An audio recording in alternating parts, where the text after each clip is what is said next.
Last question. President, do you have any second thoughts about pulling all ground troops out of Iraq, and does it give you pause as the U.S. is doing the same thing in Afghanistan? Yeah, you know what I just find interesting is the degree to which this issue keeps on coming up, as if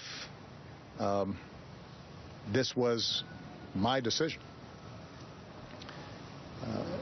Under the previous administration, we had turned over the country to a sovereign, democratically elected Iraqi government.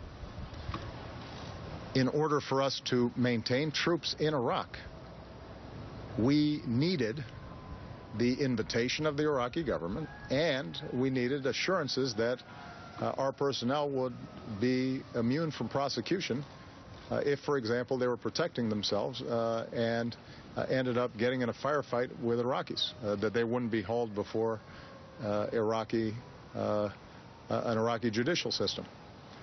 And the Iraqi government, based on its political considerations, in part because Iraqis were tired of a U.S. occupation, declined to provide us those assurances. And on that basis, we left. We had offered to leave additional troops.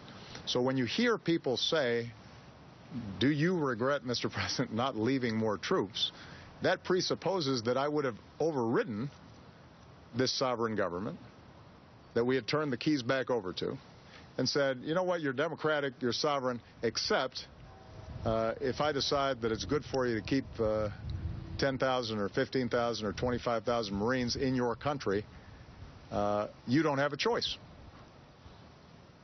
which would have kind of run contrary to the entire argument we were making about turning over the country back to Iraqis. An argument not just made by me, but made by the previous administration. So let's just be clear.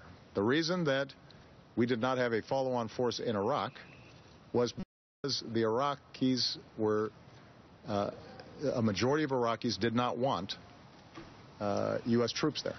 And politically, they could not pass the kind of laws that would be required to protect our troops in Iraq.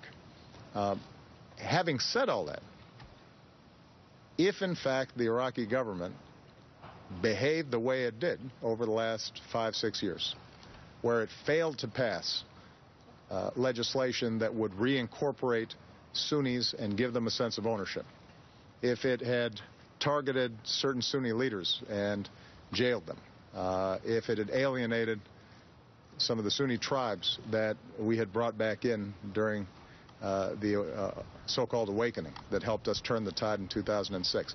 If they had done all those things and we had troops there, the country wouldn't be holding together either. The only difference would be we'd have a bunch of troops on the ground that would be vulnerable.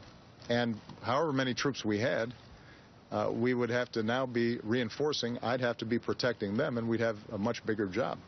And probably we would end up having to go up again in terms of the number of ground troops to make sure that those forces were not vulnerable. So that entire analysis is bogus and is wrong, but gets frequently peddled around here by folks who oftentimes are trying to defend previous policies that they themselves made. Going forward,